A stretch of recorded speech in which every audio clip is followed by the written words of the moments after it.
Hello दोस्तों, स्वागत है आपका अपने चैनल विजय पथ क्लासेज में। दोस्तों, अगर आप हमारे चैनल पर नए हैं तो हमारे चैनल को सब्सक्राइब करिए, लाइक करिए और बेल आइकन को दबा दीजिए ताकि जो भी वीडियो मैं अपलोड करूं वो आप लोगों को आसानी से मिल सके। तो चलिए दोस्तों, इस वीडियो में मैं लेकर आया हूं आरआरबी एनटीपीसी 2020 का मोस्ट इम्पोर्टेंट क्वेश्चन, जो ग्रुप डी और एनटीपीसी दोनों ही परीक्षाओं के लिए बहुत ही महत्वपूर्ण प्रश्न है। तो जी हाँ दोस्तों, इस 20 प्रश्न में से आप कितने प्रश्न सॉल्व कर ले रहे हैं वो भी आप देखिए। तो चलिए हम लोग अगले अपने प्रश्न पे चलते हैं। तो इसमें पहला क्वेश्चन कह रहा है कि योजना आयोग का पदेन अध्यक्ष कौन है। जी हाँ दोस्तों, योजना आयोग का पदेन अध्यक्ष कौन है, ये आपके ऑप्शन है। तो इसका करेक्ट आंसर हो जाएगा प्रधानमंत्री। जी हाँ दोस्तों, प्रधानमंत्री। और भारत में इस समय वर्तमान प्रधानमंत्री नरेंद्र मोदी जी हैं। तो अगले क्वेश्चन पे चलते हैं दोस्तों। अगला प्रश्न कह रहा है कि विश्व की सबसे गहरी झील कौन सी है। जी हाँ दोस्तों, इस प्रश्न में पूछ रहा है कि विश्व की सबसे गहरी झील कौन सी है और ये आपके ऑप्शन है। तो इसका करेक्ट आंसर हो जाएगा ऑप्शन ए, बैकाल झील। जी हाँ दोस्तों, इसका करेक्ट आंसर हो जाएगा बैकाल झील। अगले प्रश्न पे चलते हैं दोस्तों। अगला प्रश्न कह रहा है कि क्षेत्रफल की दृष्टि से विश्व का सबसे छोटा देश कौन सा है।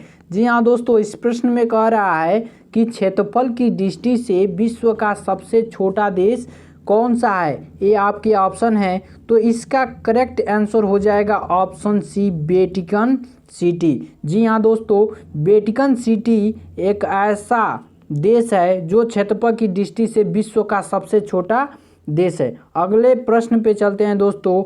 अगला प्रश्न कह रहा है कि भारत में दल विहीन प्रजातंत्र का समर्थन किया था।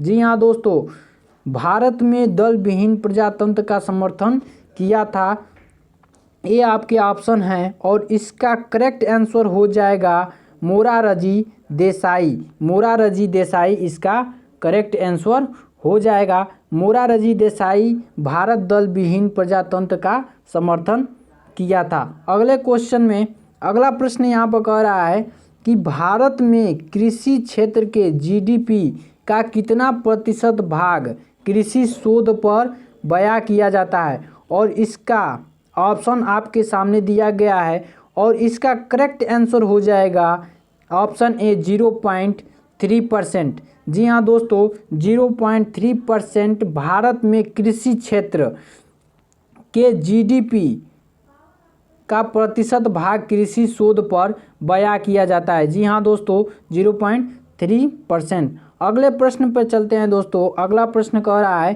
कि जनसंख्या में निरंतर वृद्धि के परिणाम स्वरूप भारत में जूतों का औसत आकार घटकर हो गया है। जी हाँ दोस्तों, इस प्रश्न में पूछ रहा है जनसंख्या में निरंतर वृद्धि के परीक्षा स्वरूप भारत में जूतों का औसत आकार घटकर हो गया है। तो ये आपका ऑप्शन आपके सामने दिया गया है और इसका करेक्ट आंसर हो जाएगा ऑप्शन ए, 1.55 हेक्टेयर। जी दोस्तों, 1.55 हेक्टेयर। अगले प्रश्न पे चलते हैं दोस्तों। अगला प्रश्न कह रहा है कि कुल उर्वरकों की प्रयोग की दृष्टि से विश्व में भारत का स्थान है। जी हाँ दोस्तों, कुल उर्वरकों के प्रयोग की दृष्टि से विश्व में भारत का स्थान है और यह आपका ऑप्शन दिया गया है। तो इसका करेक्ट आंसर हो जाएगा ऑप्शन ए, पहला स्थान है। जी हाँ दोस्तों, पहला स्थान है। अगले प्रश्न पे चलते हैं दोस्तों। अगला प्रश्न कह रहा है कि विश्व में उर्वरकों का सर्वाधिक प्रयोग कहाँ होता है। जी हाँ दोस्तों, इस प्रश्न में पूछ रहा है कि विश्व में उर्वरकों का सर्वाधिक प्रयोग कहाँ होता है। तो ये ऑप्शन आपके सामने दिया गया है और इसका करेक्ट आंसर हो जाएगा ऑप्शन सी, चीन में। चीन में विश्व में सबसे उर्वरकों का सर्वाधिक प्रयोग चीन में किया जाता है। जी हाँ दोस्तों, अगले प्रश्न पे चलते हैं। अगला प्रश्न कह रहा है कि आईसीसी क्रिकेट वर्ल्ड कप 2015 का विजेता कौन है। जी हाँ दोस्तों, आईसीसी क्रिकेट वर्ल्ड कप 2015 का विजेता कौन है? आपके ऑप्शन यहाँ पर दिए गए हैं और इसका करेक्ट आंसर हो जाएगा ऑप्शन बी, ऑस्ट्रेलिया। जी हाँ दोस्तों, ऑस्ट्रेलिया आईसीसी 2015 में विजेता हुआ है। अगले प्रश्न पे चलते हैं दोस्तों। अगला प्रश्न कह रहा है कि ऑपरेशन फ्लड कार्यक्रम का प्रारंभ कब हुआ था? आपके ऑप्शन यहाँ पर सामने हैं, तो इसका करेक्ट आंसर हो जाएगा ऑप्शन बी, 1970। 1970 ईस्वी में ऑपरेशन फ्लड कार्यक्रम का प्रारंभ हुआ था। अगले प्रश्न पे चलते हैं दोस्तों। अगला प्रश्न कह रहा है कि देश में दुग्ध उत्पादन में वृद्धि लाने के उद्देश्य से सघन पशु विकास कार्यक्रम कब चलाया गया? इस प्रश्न में पूछ रहा है कि देश में दुग्ध उत्पादन में वृद्धि लाने के उद्देश्य से सघन पशु विकास कार्यक्रम कब चलाया गया? तो इसका करेक्ट आंसर हो जाएगा ऑप्शन ए, 1964 से 57 ईस्वी के बीच यह चलाया गया था, दूध उत्पादन में वृद्धि लाने का उद्देश्य। अगले प्रश्न पे चलते हैं दोस्तों। अगला प्रश्न कह रहा है कि इफको क्या है? इफको क्या है? तो इसका करेक्ट आंसर हो जाएगा ऑप्शन सी, भारतीय कृषक उर्वरक सहकारी संस्था है इफको।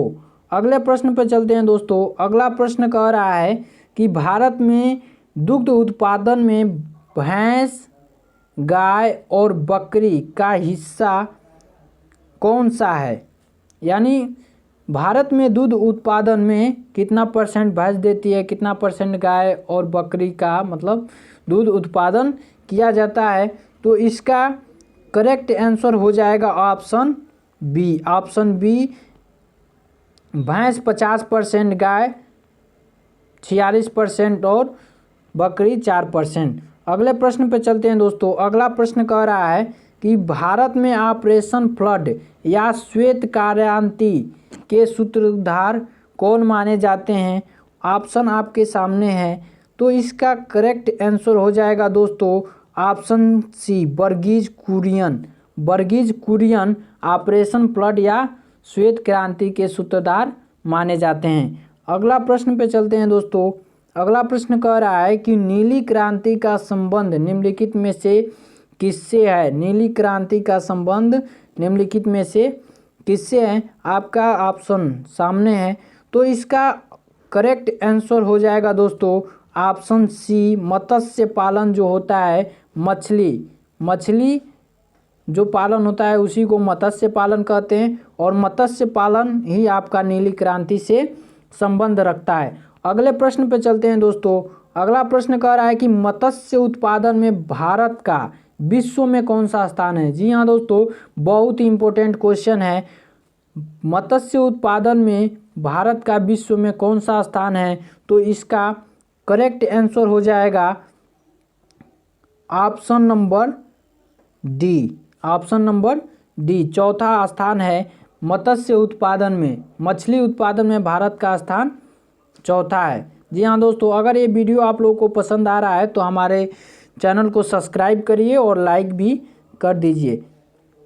अगले प्रश्न पे चलते हैं दोस्तों। अगला प्रश्न कह रहा है कि नेत्रदान में दाता की आंख का कौन सा भाग उपयोग में लाया जाता है? जी हाँ दोस्तों, इस प्रश्न में पूछ रहा है कि नेत्रदान में दाता की आंख का कौन सा भाग उपयोग में लाया जाता है? तो इसका करेक्ट आंसर हो जाएगा ऑप्शन ए, कार्निया। कार्निया भाग ही नेत्रदान में दान दिया जाता है। अगले प्रश्न पे चलते हैं दोस्तों।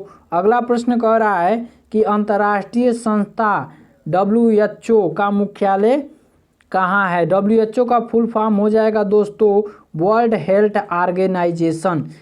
जी हाँ दोस्तों, इसमें इस प्रश्न में पूछ रहा है कि अंतर्राष्ट्रीय संस्था WHO का मुख्यालय कहाँ है? ऑप्शन आपके सामने है, तो इसका करेक्ट आंसर हो जाएगा दोस्तों ऑप्शन ए, जेनेवा। जेनेवा में स्थित है। जेनेवा कहाँ स्थित है? तो स्विट्जरलैंड में स्थित है दोस्तों। अगले प्रश्न पे चलते हैं। अगला प्रश्न कह रहा है कि राज्य अपहरण नीति का सिद्धांत किसने प्रतिपादित किया था? जी हाँ दोस्तों, राज्य अपहरण नीति का सिद्धांत किसने प्रतिपादित किया था? ऑप्शन आपके सामने है और इसका करेक्ट आंसर हो जाएगा दोस्तों ऑप्शन सी डलहौजी। डलहौजी ही राज्य अपहरण नीति का सिद्धांत प्रतिपादित किया था। अगले प्रश्न पे चलते हैं दोस्तों। अगला प्रश्न कह रहा है कि भारत में सर्वप्रथम रेल लाइन का आरंभ किस वर्ष हुआ था?